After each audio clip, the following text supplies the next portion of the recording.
তো hello' guys, welcome back my channel. তো আজি আমি আকৌ এটা MCQ ভিডিঅ' আলোচনা কৰিম আৰু এইটো MCQ ভিডিঅ'ৰ পাৰ্ট 3 হ'ব। পাৰ্ট 1 আৰু পাৰ্ট 2 অলৰেডি ডিছকাছ কৰা হ'ল আৰু কোনোবাই যদি চোৱা নাই এতিয়ালৈকে সেইটো তেন্তে ওপৰৰ আই বাটনত ক্লিক কৰি চাব পাৰে। আৰু আপোনালোকক বহুত বহুত ধন্যবাদ আপোনালোকে যে পাৰ্ট 1টো বহুত মৰম দিয়াৰ বাবে। তো এতিয়া ভিডিঅ'টো আগবঢ়াৰ আগতে আপোনালোকৰ বাবে এটা সাঁথৰ আগবঢ়াইছোঁ। তো সাঁথৰটো হৈছে কি তৰা চাবি নাই। তো বন্ধুসকল আকৌ এবাৰ কৈছোঁ, কি তলা চাবি নাই। আৰু ইয়াৰ শুদ্ধ উত্তৰটো যোনে জানে সেইটো কমেণ্ট কৰিব আৰু ইয়াৰ শুদ্ধ উত্তৰটো মই আপোনালোকক ইয়াৰ নেক্সট ভিডিঅ'ত মই আপোনালোকক ক'ম। তো এতিয়া বলক এতিয়া আমাৰ ভিডিঅ'টো ষ্টাৰ্ট কৰোঁ। আমাৰ প্ৰথম প্ৰশ্নটো হৈছে পৃথিৱীৰ আটাইতকৈ ওচৰত থকা গ্ৰহটোৰ নাম কি? আমাৰ অপশ্যন কেইটা হৈছে অপশ্যন 1 বুধ, অপশ্যন 2 শুক্ৰ, অপশ্যন 3 মংগল, অপশ্যন 4 বৃহস্পতি।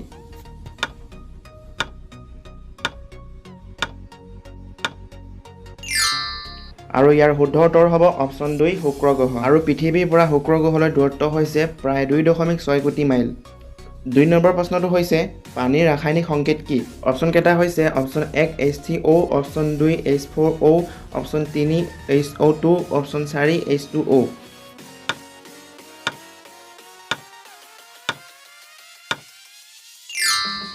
আমাৰ শুদ্ধ উত্তৰটো হ'ব অপশ্যন 4 H2O। আৰু আপোনালোকে জানেনে পানীক ভাপলৈ ৰূপান্তৰ হ'বলৈ লাগে 100 ডিগ্ৰী চেলচিয়াছ আৰু বৰফলৈ ৰূপান্তৰ হ'বলৈ লাগে 0 ডিগ্ৰী চেলচিয়াছ। 3 নম্বৰ প্ৰশ্নটো হৈছে অসমত চাহ গৱেষণা কেন্দ্ৰ ক'ত অৱস্থিত? Option 1 Guwahati, option 2 Jorhat, option 3 Dibrugarh, option 4 Tinsukia.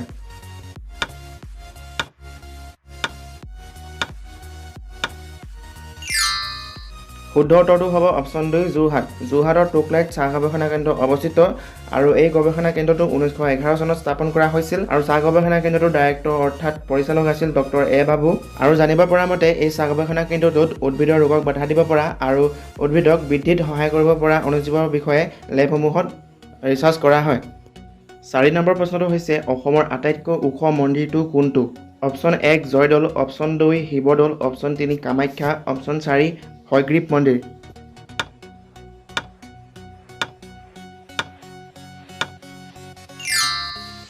শুদ্ধ উত্তৰটো হ'ব অপশ্যন 2 শিৱদৌল। আৰু দৌল মানে হৈছে অসমীয়াত মন্দিৰ আৰু শিৱদৌলৰ উচ্চতা হৈছে 104 ফুট আৰু ইয়াৰ মুকুটত 8 ফুট উচ্চতাৰ সোণালী গম্বুজ এটাও আছে।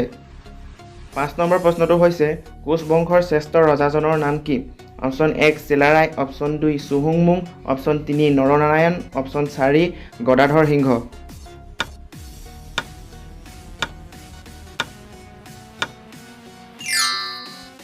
শুদ্ধ উত্তৰ হ'ব অপশ্যন 3 নৰনাৰায়ণ। আৰু ইয়াতে নৰনাৰায়ণৰ ভায়েক হৈছে চিলাৰায়। যিহেতু তেওঁ চিলাৰ দৰে যুদ্ধ কৰিব পাৰিছিল সেইবাবে তেওঁক চিলাৰায় উপাধিটো প্ৰদান কৰা হৈছিল।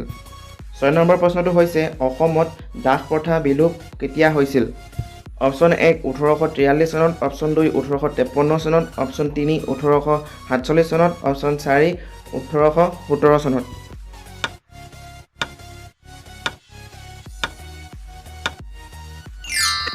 ইয়াতে শুদ্ধ উত্তৰটো হ'ব অপশ্যন 1 1843 চনত। 7 নম্বৰ প্ৰশ্নটো হৈছে জহং উৎসৱটো তলৰ কোনটো জনগোষ্ঠীৰ উৎসৱ? Option 1 Mising, option 2 Bodo, option 3 Deori, option 4 Karbi.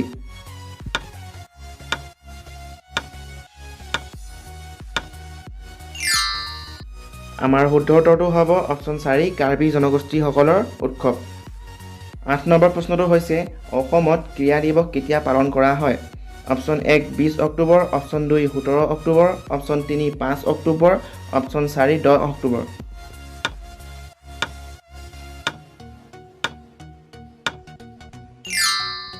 আমাৰ শুদ্ধ উত্তৰটো হ'ব অপশ্যন 2 17 অক্টোবৰ তাৰিখে পালন কৰা হয়। 9 নম্বৰ প্ৰশ্নটো হৈছে বিধানসভাৰ সদস্যৰ ন্যূনতম বয়স কিমান? অপশ্যন 1 20 বছৰ, অপশ্যন 2 18 বছৰ, অপশ্যন 3 25 বছৰ, অপশ্যন 4 32 বছৰ।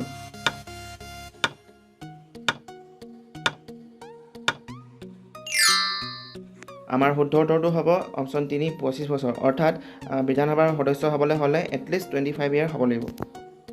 10 নম্বৰ প্ৰশ্নটো হৈছে শ্ৰীমন্ত শংকৰদেৱৰ প্ৰথম নাটকখনৰ নাম কি আছিল?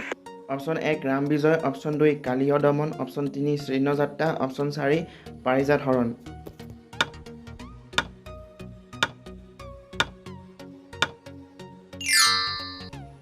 আমাৰ শুদ্ধ উত্তৰটো হ'ব অপশ্যন 3 শ্ৰীনযাত্ৰা। আৰু আপোনালোকক এইটোও কৈ দিওঁ যে নাটকখনত কোনো ধৰণৰ ভাষা বা শব্দ প্ৰয়োগ নকৰাকৈ মহাপুৰুষ শংকৰদেৱে ৰাইজৰ মাজত নাটকখন প্ৰদৰ্শন কৰিছিল।